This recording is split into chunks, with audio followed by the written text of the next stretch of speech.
And I saw the shift from Afrikaner being a taboo term to Afrikaner being so thoroughly rehabilitated that even left-wing Afrikaners are eager to call and are falling over themselves to call themselves Afrikaners again. I think it's fantastic. I love it. My guest is Ernst van Zyl, Head of Public Relations at AfriForum and the organization's Chief Spokesperson for International Affairs. Welcome, Ernst. Hello, Johan. Nice to be on your show. Thank you for the platform, and I'm looking forward to our conversation. I think since 2025, Afrikaners, especially those in South Africa, have been a hot topic, both on the left and the right. So I'm looking forward to see where the conversation goes. Fantastic. I noticed, by the way, just in preparation of this discussion, I noticed your X handle is Conscious Caracal, if I say that correct. That's Caracal is Rooikat. And then I noted down here for me the attributes of the Rooikat: alert, awake, hunt alone, dangerous, resilient. Is that what we'll have to watch out for today? Yeah, well, I didn't put that much thought into picking my username back in the day, almost this year, a decade ago now. One of my nicknames in high school was Rooikat because I have red in my beard. So I just thought, well, Caracal is a Rooikat. So I'm a fan of alliteration, so I might as well throw those two together. Yeah, with the black ears that stand like that. Fantastic. I must say, Ernst, I was very pleased to receive an email from you. I received it at a time during which I was quite engaged in a very heavy discussion with an retired Afrikaner academic, a professor, who accused me publicly. Not publicly, I can't say that. He wrote an email to me and accused me of platforming what he called, in his conversation with me, dwindling right-wing Afrikaner groups. I think it was a reference to an interview that I had with Jaco Kleinans. And he said, I'm talking to the wrong people. I'm talking to this, as I said, dwindling right-wing Afrikaners at the expense of the silent white majority. So first and foremost, I told him that it's not my business to de-platform people, which was more or less what the discussion was all about. But am I talking to a representative of a dwindling right-wing organization? So I think I'm going to start off this conversation with some cold water in the faces of some, and that is, if you are relying on this notion of the quote-unquote silent majority to make your point, maybe you should consider that silent majority is silent because it doesn't exist. Or that's at least how I treat the whole idea of silent majorities. I can make the argument that South Africa has a silent majority of Muslims. You just don't know it because they're completely silent. They are absolutely anonymous in the background. They don't say anything. They don't vote. They don't. You don't meet any of them ever. But trust me, they're there. They're just silent. So I'm not a big fan of that argument coming from anyone in regard. And it's always so ironic. Anyone that appeals to a silent majority, always coincidentally, the silent majority agrees with them on everything when they make that argument. So I personally refrain from using that argument, seeing as a silent majority, existent or not, if they don't step forward, if they don't actually manifest in reality, they might as well not exist. In regards to the idea of a dwindling movement, well, I've been working at AfriForum for 7 years now. When I started working at AfriForum in 2019, we had about 200,000 members, thereabouts. And now in 2026, we have around 300,000 members. I still remember an opinion piece written by Pieter du Toit of News 24 all the way back in 2018, when Ernst did his speech before Parliament to warn about the threat of expropriation without compensation and the ANC's dreams of it. And the opinion piece's title was The Spectacular Unraveling of AfriForum, implying that this is now the end. You're going to see AfriForum now completely just fade into irrelevance. And that spectacular unraveling now, almost a decade later in hindsight appears to have been a failing upwards. 300,000 membership total failing upwards, 100,000 new members, crashing 100,000 new members into failure. So I think that these types of predictions are often wishful thinking. They're often premature. And I don't know why people are so desperate to predict the downfall of AfriForum. Maybe it's because they want to see it. And that's a pattern that keeps coming to the fore in regards to many critics of AfriForum and myself, is that their reasoning is very often clearly post hoc, in the sense that they don't look at what AfriForum says and stands for and then come to the conclusion that they dislike AfriForum. They dislike AfriForum, so they look for reasons to justify that dislike, hence the post hoc reasoning there. And that's been my experience for ever since working for AfriForum. But no, to get back to your original point or question, I don't experience the movement that I'm part of as dwindling. I actually have. There's been a very het by bietjie onkant gevang. It caught me off guard how perceptions around AfriForum have changed for the positive in the time since I started working at the organization. So in 2019, when I started working at AfriForum, people would ask my parents, "Oh, what is your son doing? Where is he working?" And they would say, "Oh, he works at AfriForum." And they would get like just a "Oh, okay" response. Now in 2026, when they get that same question, "What does your son do?" They say, "Oh, he works for AfriForum." The response is, "Oh, well, just send him a message, tell him he's doing fantastic work. They're doing such good work. Just let him know we send our regards." And that's been a whiplash-inducing change in the zeitgeist, especially from my perspective, in regards to how AfriForum has been seen and talked about in the mainstream. And in I really love the Afrikaans word, die tydsgeest, the zeitgeist. Yeah. From my point of view, I just want to mention this, and I think it's important that I say this, is I really try to talk to all voices in South Africa. I talk to the That's a good approach. That's a healthy approach. I say to people, it's a healthy approach that MP van Wyk Lou called the oop gesprek, the open discussion. You should be talking to everyone. Yeah. I've spoken to Andile Masutama on this program of mine, and I always say to people that if Eugene Terblans was alive today, I would love to have him on the show. Absolutely, no doubt about that. But my problem with the so-called progressive and left Afrikaners is I'm not able to find people that represent them.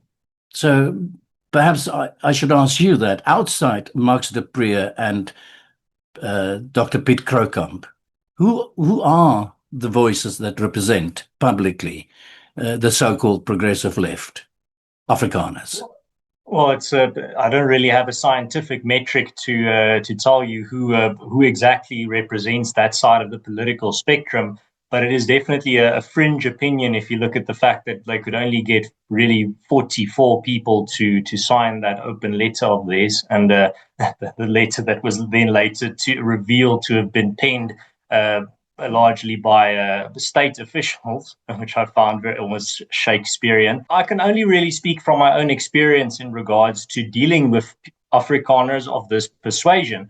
I only really encounter them on social media and in the newspapers. I don't encounter left-wing Afrikaners in real life. And I can say that I'm saying that as someone whose job is to talk to new Afrikaners every day of my life. I mean, I'm the head of public relations for AfriForum. Every week, I'm talking to new Afrikaners in every sector and level of society. That's literally part of my job description to do. And I never encounter these, to put it very, to put it comedically, I don't encounter them in the wild. I only encounter them in synthetic artificial environments online and on YouTube maybe, and on social media, but I never encounter them in nature. I never encounter them out there in the streets. And the same goes for any real, passionately anti-AfriForum, whether they're white, black, or colored, or any background. I don't encounter those people in real life. And I mean, I'm not someone who is an introvert and I'm always just staying at home. I like Yeah, going out and speaking to new people, meeting new people of all different cultures and backgrounds. Those are actually the people I enjoy talking to the yeah, most, are people from a background other than my own, because then I have something new to learn and I'm a naturally curious person. But I often walk in public spaces down the street with my AfriForum shirt on, with a massive AfriForum logo and the title on my shirt, and I've never received a single negative response. I've yeah, never been looked at funny. I've never been cursed at. I've never been someone approached me and said anything negative or even looked at me funny. I have gotten a lot of positive reactions from black and white people coming up to me, thanking me for something that one of our branches did, thanking me for a court case that we won, or something that our private prosecution unit has done. Many Black South Africans coming up to me to say thank you for our contributions in the Senzo Mayiwa investigation.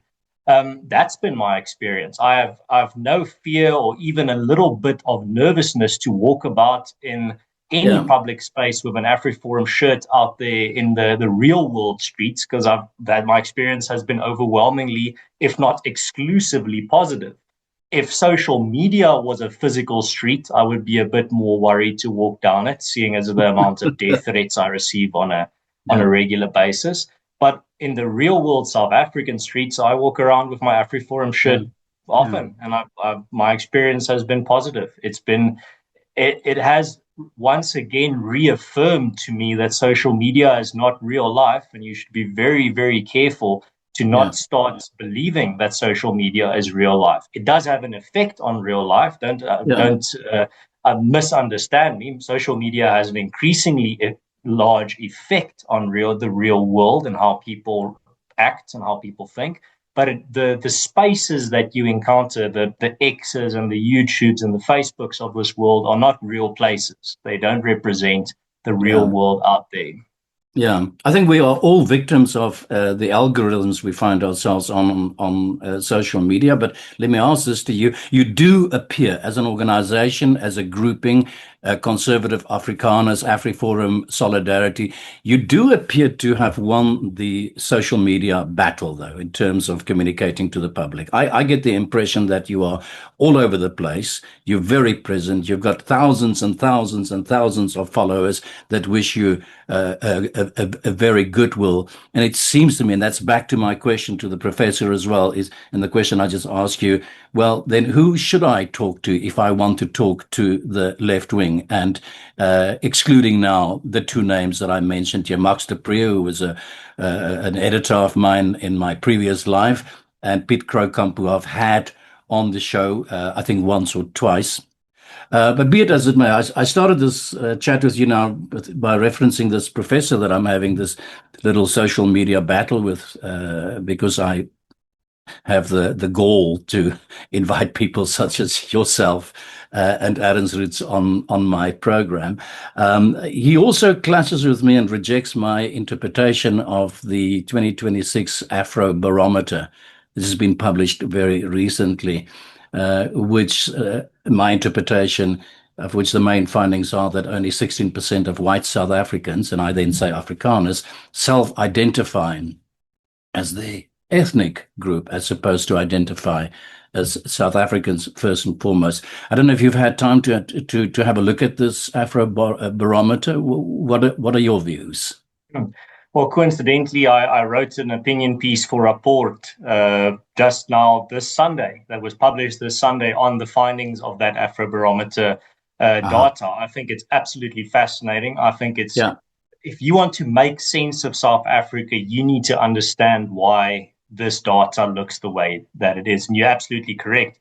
The identity is a hierarchy. That means you have different identities that don't cancel each other out. I'm an Afrikaner, a Christian, a South African, a African, a ex-Boelander, a VP, ondersteuner. I'm all of these things at the same time. They yeah, don't cancel each other out, but they do form a hierarchy.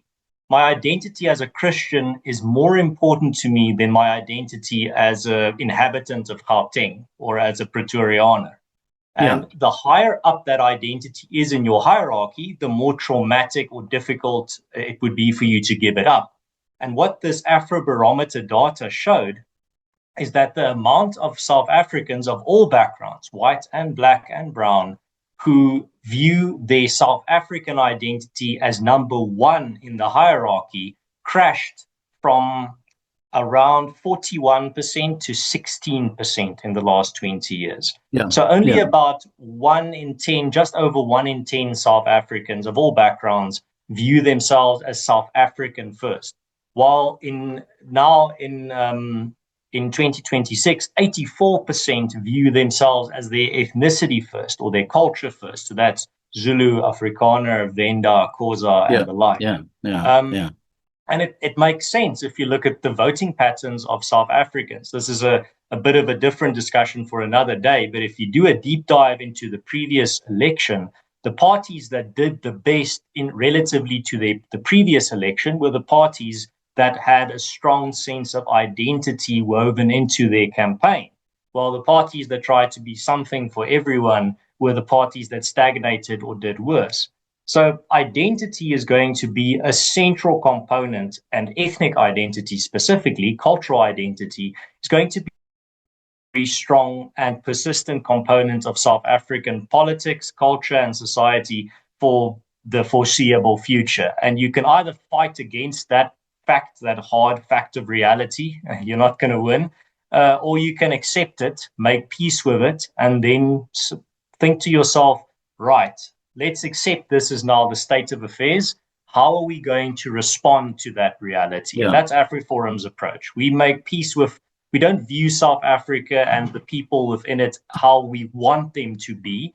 We view South Africa and the peoples within it how they are. And then we go from, that's our starting point.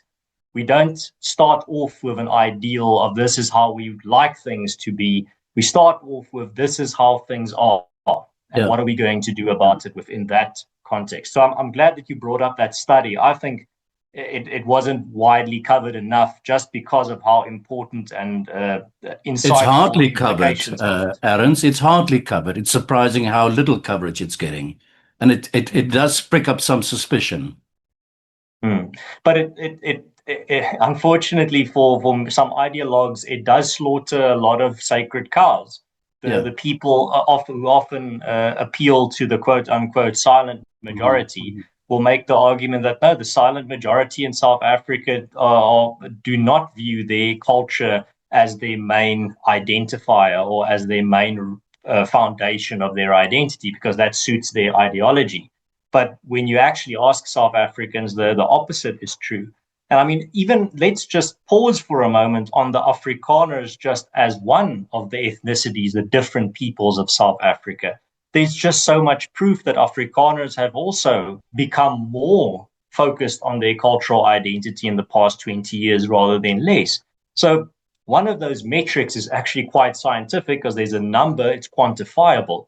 In 1994, only 250 people showed up to the 16 December Geloftedag, Day of the Vow celebrations at the Voortrekker Monument. I have a copy. I have a copy of the headline from Beeld from that year, and the headline says, "Laaste Geloftedag bring hartseer." The last day of the vow brings sadness, because there's just 250 people that showed up at the Day of the Vow in 1994. That's surely the end. Well, what we've seen over the past 20 years is a steady increase in the amount of Afrikaners showing up for that Day of the Vow at the Voortrekker Monument. In 2019, we saw 10,000 people at the Voortrekker Monument for 16 December. Then in 2020, then there's 2020 and 2021, which was COVID. And then 2022, I think there was 15,000 people. And then the next year, 20,000 people, up until the point where now in 2025, the last Day of the Vow, we recorded 40,000 people that attended the Day of the Vow commemoration at the Voortrekker Monument, which is the third largest crowd at the Voortrekker Monument in its existence for the Day of the Vow. And it's a very, very long way from 250 in 1994. So that indicates for me that Afrikaners are increasingly once again connected to their culture, and increasingly so, and they want to express it in the public space. And we have other metrics as well to show that Afrikaners are not moving away from their cultural identity. They are actually moving closer to it, and it's becoming closer to their hearts, in the sense that if you look at the amount of new Afrikaans music coming out, and music and songs not about sokking or dance or love or bokkie or whatever, Afrikaans music about loving your culture, your devotion to your God and to your faith, loving your heritage, the bravery of your ancestors, the fact that your ancestors were not evil people. These are all messages coming to the fore through Afrikaans music that's getting millions and millions and millions of views and listens on music and video platforms all across the internet. If you look at just YouTube alone, a song like Die Land has 16 million views just on YouTube, and that's not even the main place where people listen to music to. And there's just 2.7 million Afrikaners. Now, of course, some of those viewers or many of those views are repeat listens, but it takes quite a lot of people to get to 16,000 views on a video that's exclusively in Afrikaans, and a video that does not shy away from a very strong message. It's not trying to be something for everyone. It's actually taking a very strong stance. And there's a very interesting contrast here, in the sense that people might find it strange now in 2026, but when De La Rey, Bok van Blerk's mega hit, came out originally 20 years ago, it was a controversial song. It was debated not just on the left, it was debated amongst conservative Afrikaners, saying, well, is this the right time for this type of song? Should we be singing about these types of things? Should we be putting this much emphasis on Afrikaner identity?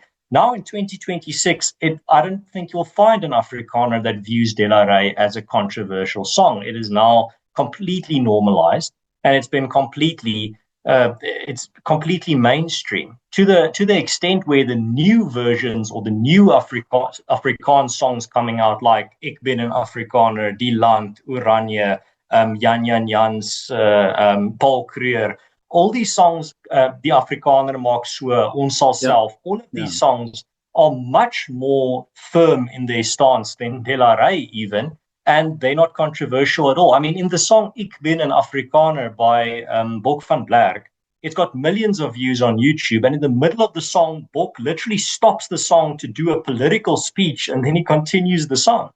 And niemand het 'n boei daaroor gemaak nie. Nobody even blinked when that happened. That shows that which direction the wind is blowing. And just the last thing that I think is the strongest indicator to where Afrikaner identity finds itself in 2026 is the fact that at the end of the previous century, the beginning of the 21st century, the term Afrikaner itself had a lot of baggage and was considered taboo. People were opting more for terms like Afrikaans, identifying with their language rather than with their ethnicity and their culture. And what we've seen over the past few decades has been the complete rehabilitation of the term Afrikaner, to the point where many even left-wing Afrikaners are now scrambling to call themselves Afrikaners in the public space, something that was unthinkable in the past. Many of these left-wing Afrikaners in the past, penned opinion pieces and open letters resigning themselves from the term Afrikaner, saying, I'm no longer going to call myself an Afrikaner. You mentioned Piet Kroukamp. Piet Kroukamp said, and I quote, South Africa would be a better place without Afrikaners. And he also said in a speech that anyone that calls themselves an Afrikaner is probably a racist. And now in 2025, they are all scrambling to also call themselves Afrikaners, which just shows me once again that the pendulum is swinging in a direction, but it's not swinging in the direction that they might think, or that they are trying to convince people that it is. It's swinging in the direction that it is swinging for all the other groups in South Africa, and that is a stronger connection to their cultural identity, and their cultural identity being expressed in the public, not something that you just keep to your private sphere, something that you proudly express in public. That's been my experience as well growing up in this time. I'm born free. I was born after 1994, but I experienced the entire quote unquote new South Africa. I think after 32 years, new is not the proper word to describe post 1994 South Africa. But I experienced that entire timeline as my lifetime. And I saw the shift from Afrikaner being a taboo term to Afrikaner being so thoroughly rehabilitated that even left-wing Afrikaners are eager to call and are falling over themselves to call themselves Afrikaners again. I think it's fantastic. I love it. Yeah. Well, I must say, I'm 12,000 kilometers away from home, and I feel that sense even here. And it might have to do something with the algorithms that I might find myself in. But really, I can sense and feel Afrikaner pride is certainly out there without any doubt. It feels like a kind of a resurgence of Afrikaans to a large extent. The question that comes to mind, though, is what does that mean for the ideals of, and I'm going to use the term very specific now, of the Rainbow Nation? Well, it means that South Africa, once again, we should look at South Africa as it is rather than how some want it to be.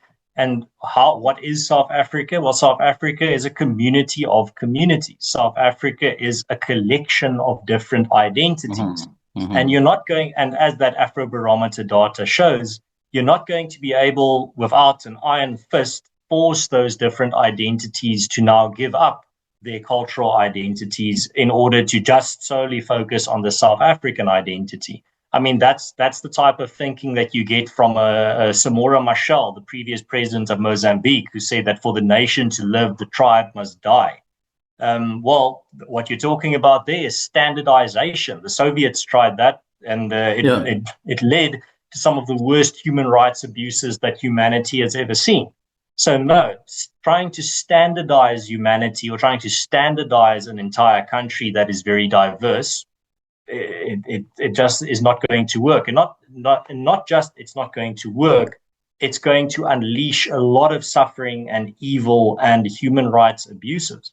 Rather, make peace with the fact that South Africa is a collection of different identities and celebrate that fact, rather than trying to monoculture that collection of identities. And I mean, that's how I prefer it being anyway. And that's how MP van Wyk said, that every culture is a unique instrument in the orchestra of God, which means that every culture has their unique flavor, their unique angle that they bring to this country and to the world and to God's creation.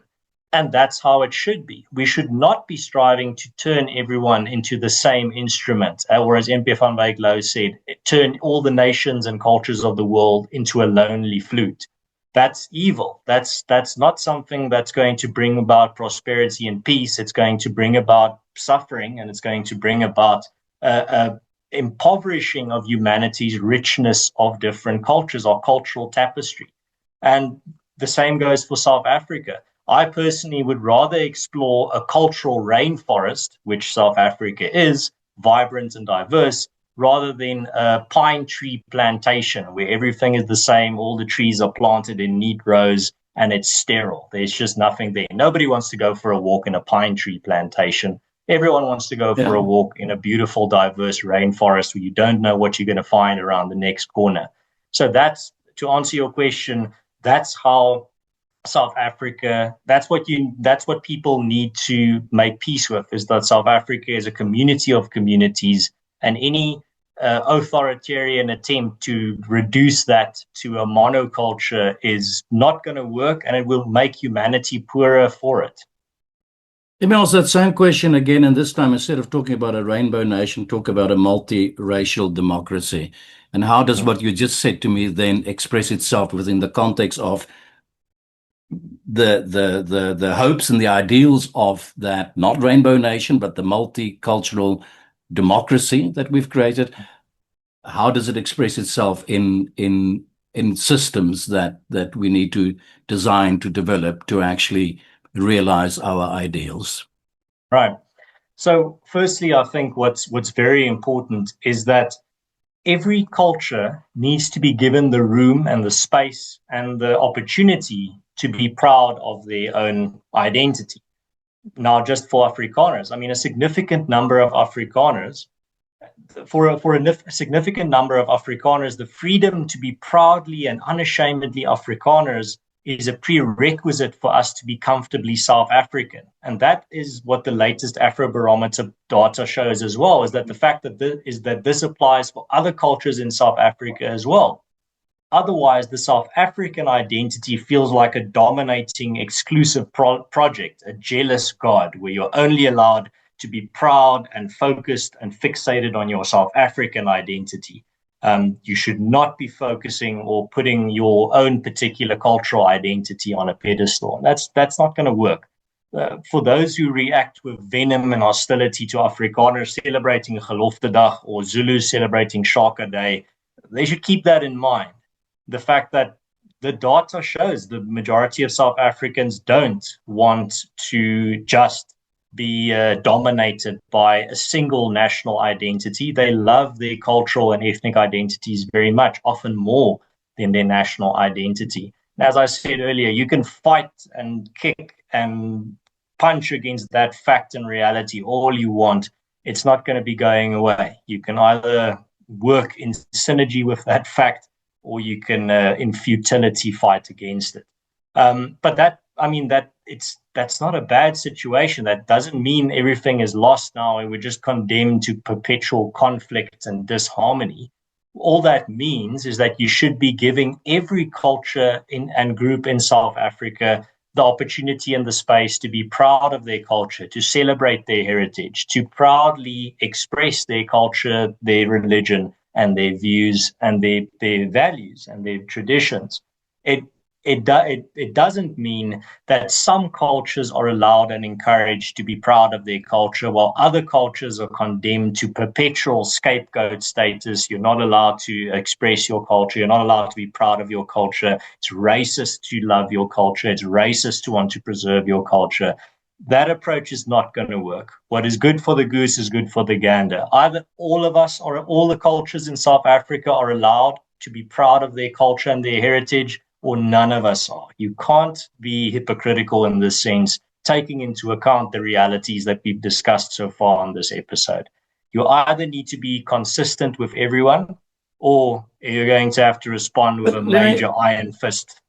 Yeah, let me I was going to say interrupt, not the right word, but are you saying to me that that's not the case at the moment?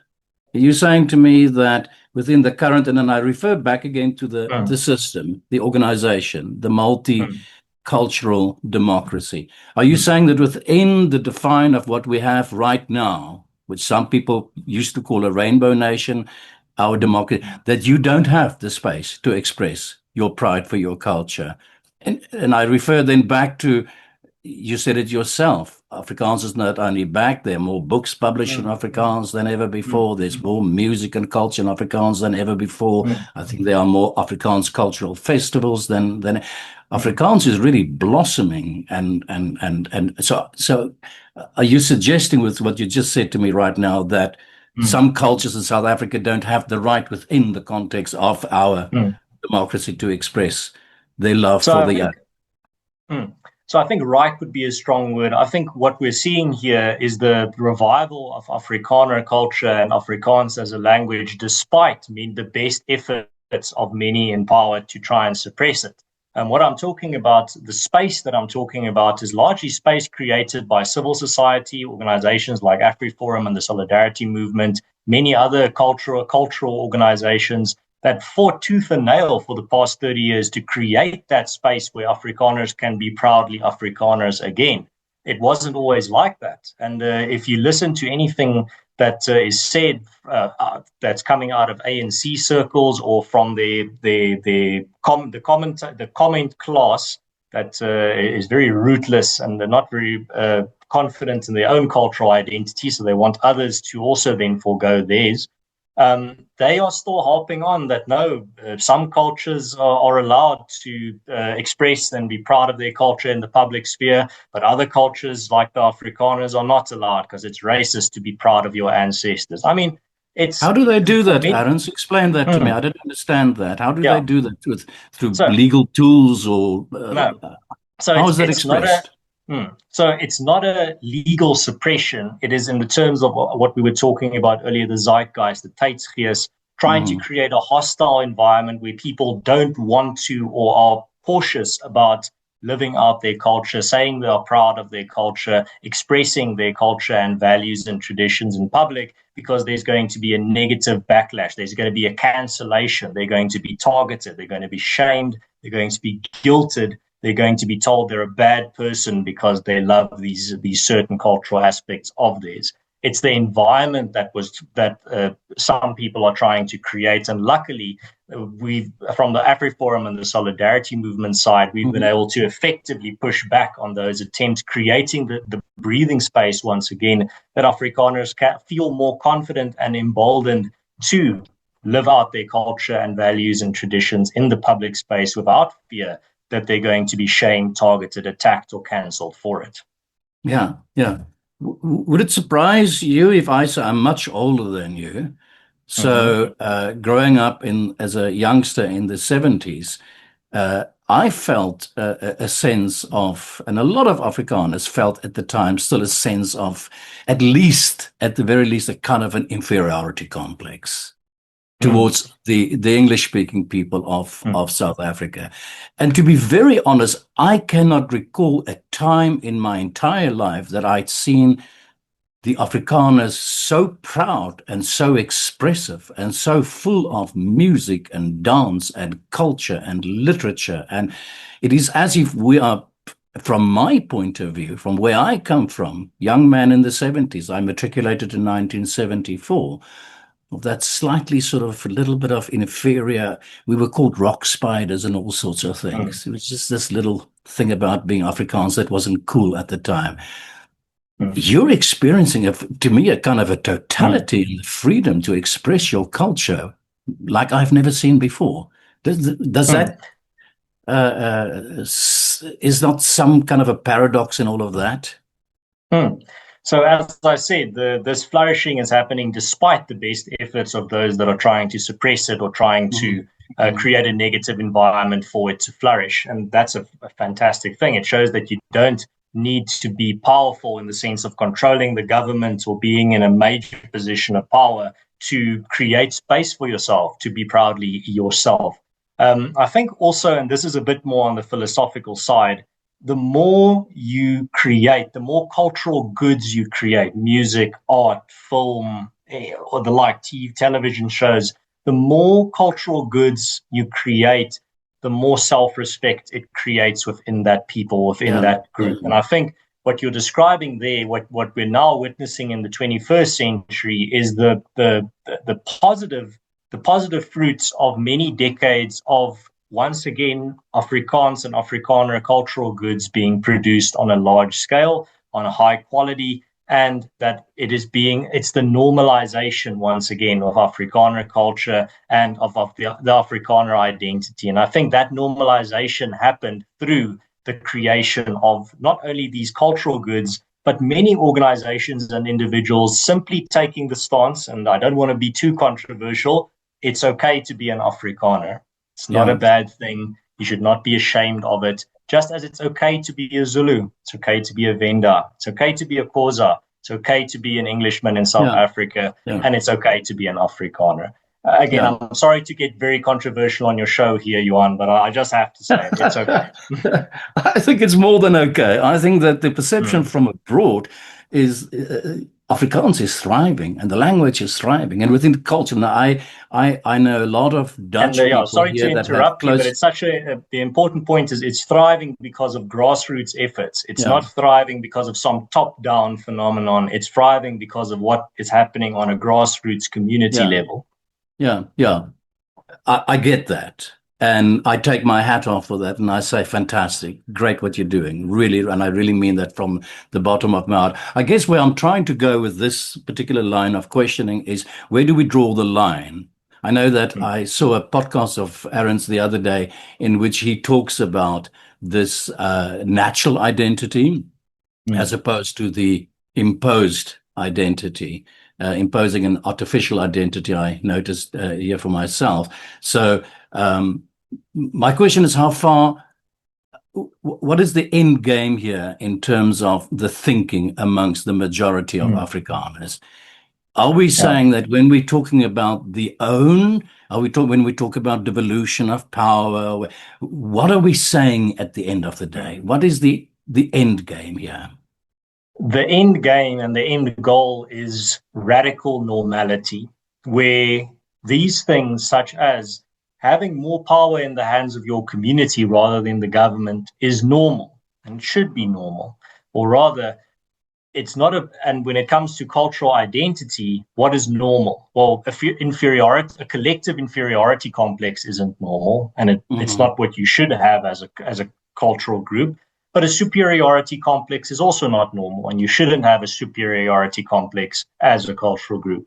There's a third normal, radically normal option, and that is to have healthy self-respect in regards to you're not ashamed of your cultural identity, you're not guilt stricken of your cultural identity, and you're not crawling on your knees the whole time apologizing for what people in the past did that looked like you.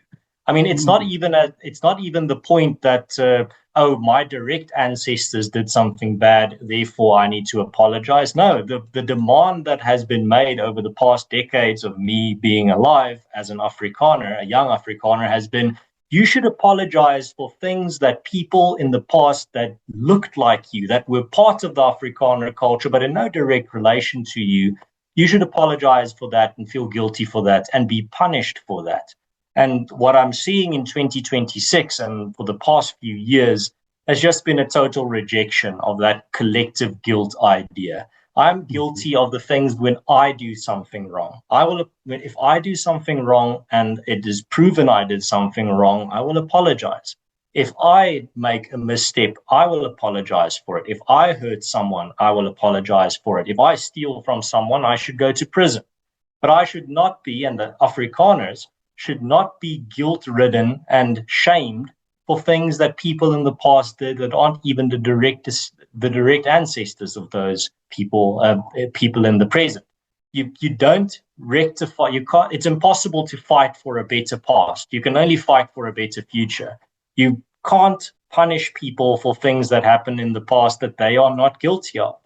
That's a deeply rooted Christian ideal. I mean, that the fact that the sins of the father are not the sins of the son. And we're not even talking about, as I said earlier, the sins of the father being the sins of the son here. We're talking about the sins of people that are part of your wider cultural group in the past now being the sins of the people in the present. That's a very bizarre and evil idea. The whole idea that you fix human rights abuses in the past with human rights abuses in the present. That's an idea that needs to be thrown on the garbage heap of history. And it's being rejected in mass by Afrikaners who are saying that we just want to fight for a better future.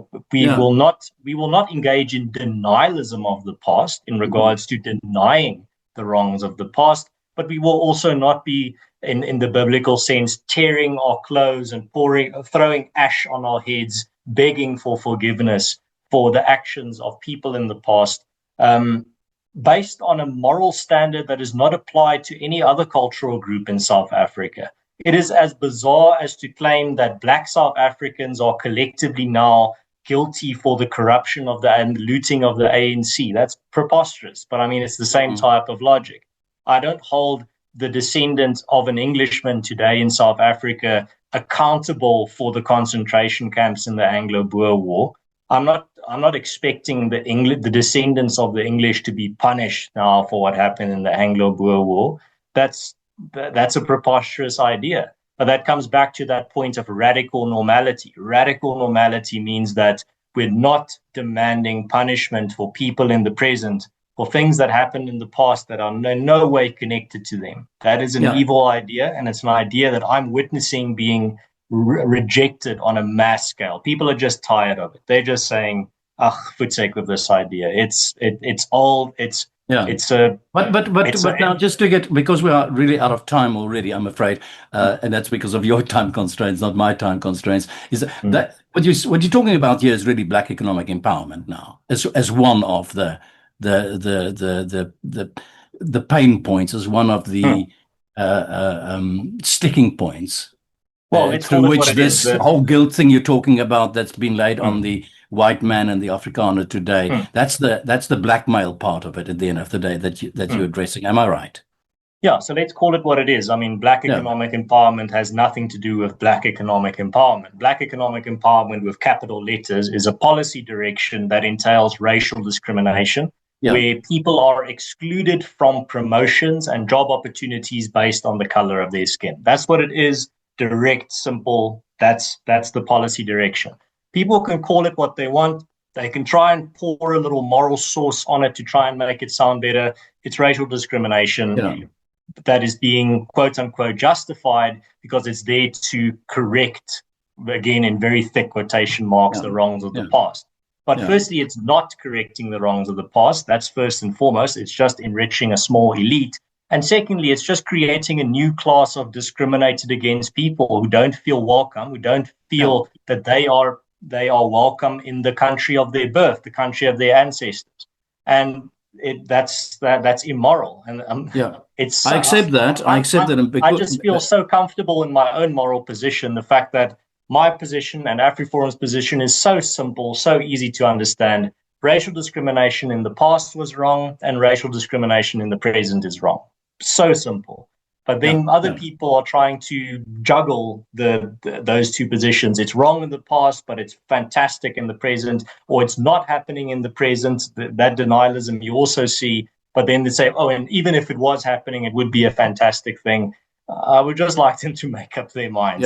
Is it a good thing? Is it a bad thing? Is it happening? Is it not? I'm going to have to invite you back again, Ernst, to continue this discussion if you don't mind. I'd love to have you back again. But I want to just run very quickly through that list, just to close this little section on black economic empowerment. I entirely get your argument. I know exactly what you're saying. My question here is now a very pragmatic one. Is it realistic to believe that one will simply get rid of BEE in its entirety? And then I will just add this to it. I noticed that, for example, the World Bank and the IMF will criticize the implementation of BEE, but not the morality of it, and not the desirability of it for that matter as well. So my question, short and sweet, is it really, is it doable to get rid of it? Well, Johan, I think you can just call this episode the changing zeitgeist in that sense, because that's going to be my answer. BEE and racially discriminatory policies in post-1994 South Africa is going to inevitably collapse under its own immorality and its own contradictions and hypocrisy. And it's actually collapsing the country. Well, it's collapsing the economy. It's doing billions of rands of damage, as has been proven by studies. And it's also, morally, it's becoming unjustifiable. I really do get these 1980s apartheid vibes when I listen to some of these defenders of BEE just saying, we are going to just continue on this path, to hell with anyone that disagrees. Well, I mean, who was it that said, Ayn Rand, that said you can ignore reality, but you can't ignore the results of ignoring reality. So, and I mean, in my own personal experience, I've seen that where just a few years ago, it would have been completely unthinkable that there would be critical debates regarding race laws in South Africa on mainstream television and radio. It was unthinkable. And now if I turn on a mainstream television channel or radio channel, there's a very good chance I'm going to be tuning into a critical debate on these policies. It might be one critical voice versus three positive voices. That's probably what I'm going to be listening to. But the very fact that there's a debate going on mainstream channels, even on the SABC, is something that was unthinkable a few years ago. It was absolutely taboo to touch this topic in a critical way. And now it's become completely normalized to criticize these policies and point out the contradictions and point out the immorality. That is a major shift once again in the tydsgeest, in the zeitgeist. And that's why I'm saying if that trend continues, the policy framework's going to collapse under its own weight. Yeah. Okay. And as I said, I'm not questioning your motivations here. I'm just asking: is it real? Is it doable? Can we achieve that? within the context of the bigger picture. Very quickly, laws like expropriation without compensation, that's one of the red lights, obviously, as well. My question is not about whether it's a good thing or a bad thing. My question is rather, is land reform in South Africa still today a priority? So what we're seeing in the quote-unquote land debate in South Africa is, on the one side, there's a restitution process that AfriForum supports that has been in place for many decades, where if you were dispossessed by the previous regime, you can then put in a land claim to get that land back. That process has been in place for many decades. It's not based on expropriation without compensation. It's based on fair compensation and evidence-based. Unfortunately, that process has been completely derailed by corruption, mismanagement, cronyism, and that's why AfriForum's stance is fix that process first before you give the government more power to confiscate property. The Expropriation Act is a blatant attack against the right to private property. People can wax academic about the difference between nil and no compensation for hours as much as they want. I'm an Afrikaans speaker. I can tell you that nul in Afrikaans means zero. You can give me all the academic and philosophical explanations how nul and zero are not the same thing. I speak Afrikaans. I know they are the same thing, and that's how they're understood. And you don't even have to ask me. You can just ask Paul Mashatile, the deputy president of South Africa, when he was asked, how do you understand no compensation that is enabled by the Expropriation Act and no compensation? How are these different? Paul Mashatile looks at the journalist and he says, those two are the same to me. I understand them in the same way. No means no. It means you don't pay. Well, that's how the ruling party in South Africa believes what no means. So when the Expropriation Act enables no compensation, it's enabling no compensation, which is a direct attack against private property rights in South Africa. So that's why there's going to be a major court case starting in March this year to tackle specifically that aspect of the Expropriation Act, the unconstitutionality of it. Strangely enough, unconstitutionality that the president of South Africa, Ramaphosa, admitted is unconstitutional in their court papers, which I find very amusing. But it strengthens our case, so I welcome it. Yeah. So what you're saying to me, to summarize, is that you believe it's doable to get rid of the law? Well, it's definitely legally doable. Ernst, and then without that actually doing injustice to the idea of land given to the disenfranchised. So absolutely, on the legal side, it's absolutely possible to stop this law from dismantling private property rights in South Africa. I think we have a very strong case as AfriForum. But then in regards to the land debate and land reform, yes, absolutely, fix the restitution process that has been in place for many decades. Don't give the government another piece of legislation to abuse.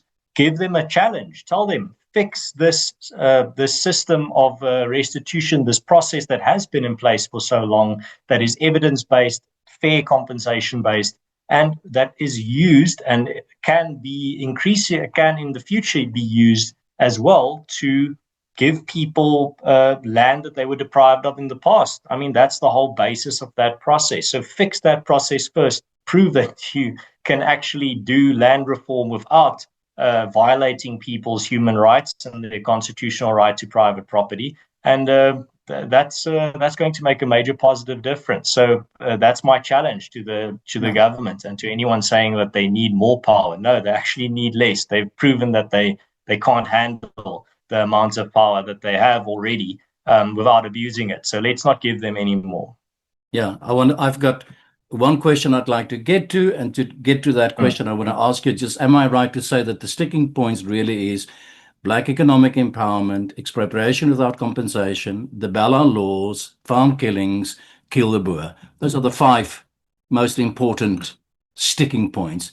If we fix all of that somehow, make deals with one another to actually soften some of these laws or make it more acceptable, Do you think, and this is a fun question in my head, is will that bring the Afrikaner back into the fold of the dreamers, the fold It of will the bring, ideal of the what it will rainbow do is nation?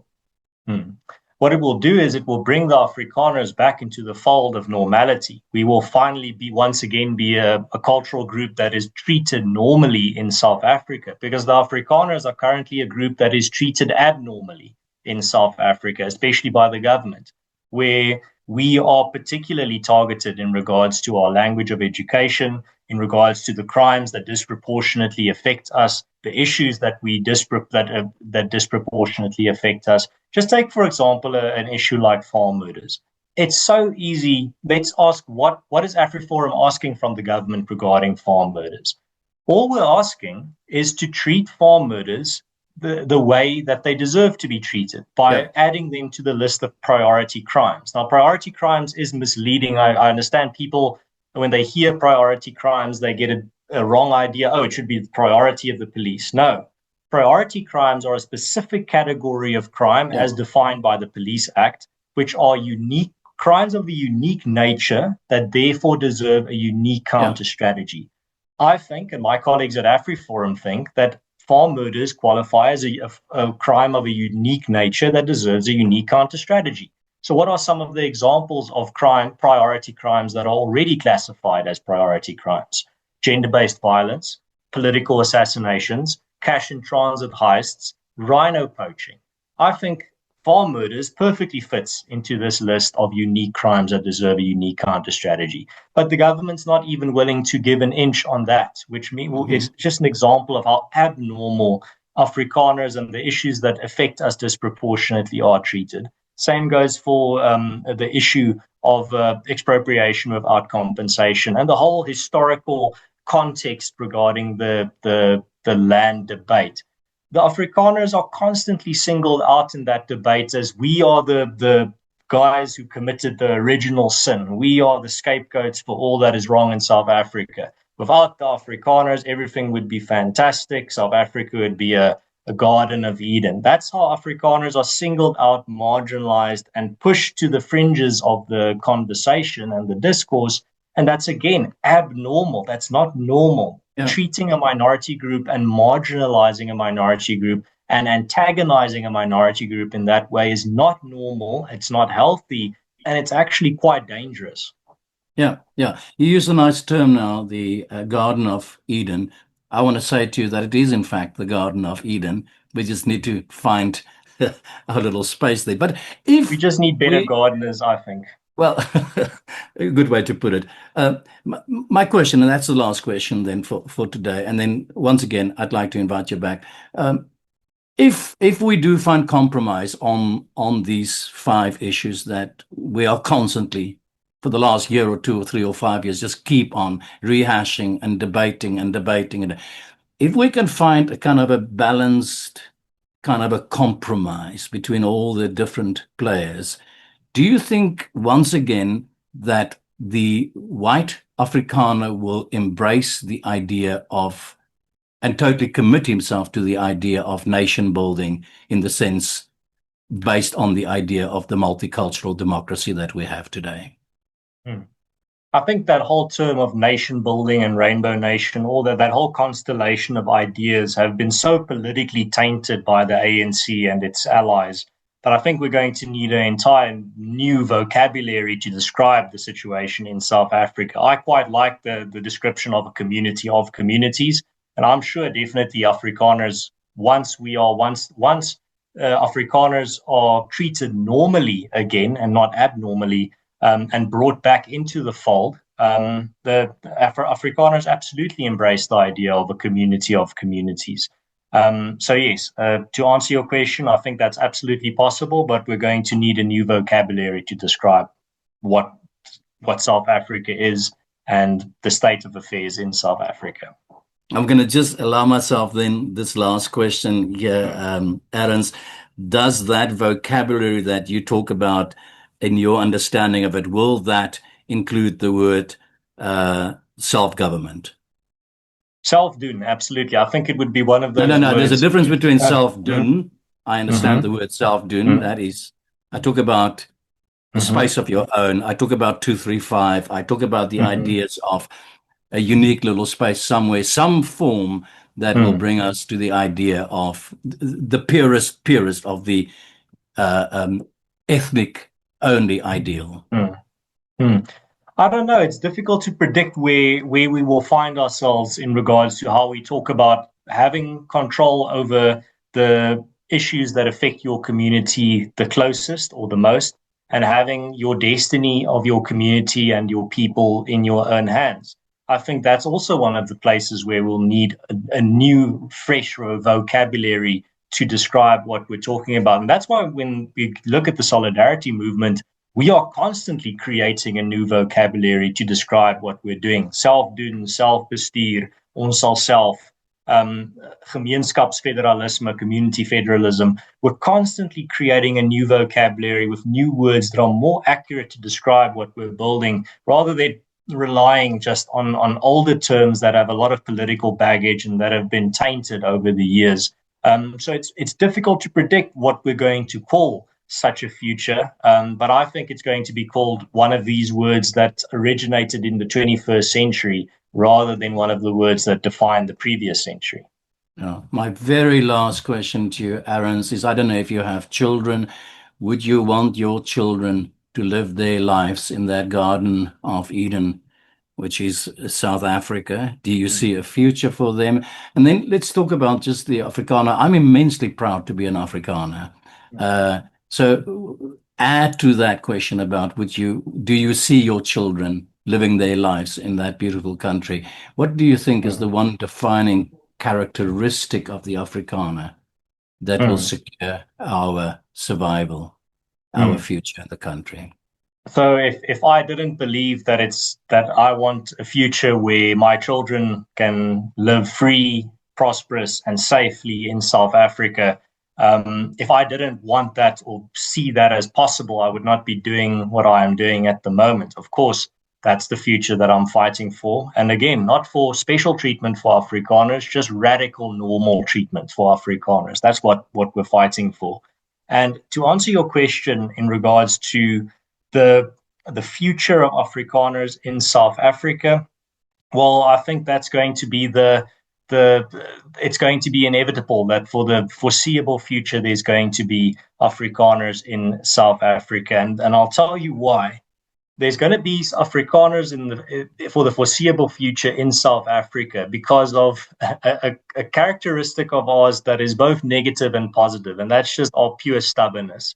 If you tell Afrikaners that your culture is going to go extinct within the next few decades, we are literally going to put all our resources into ensuring that doesn't happen, just to spite the doomsayers and the prophets of death. We're just going to stick it to them. We will put everything in our power into ensuring that they're wrong. And I think that type of stubbornness has served us positively in the past, and it will continue to serve us positively into the future. Yeah. I tend to want to say to you that we actually see the results of that stubbornness expressed by the beautiful art and culture and music that I see that is in abundance coming out of South Africa. Ernst van Zyl, Head of Public Relations at AfriForum, thank you very much for this. Johan, thank you very much for the opportunity, and we'll chat again soon. Looking forward to the next conversation. We'll talk soon. Thank you so much, Ernst.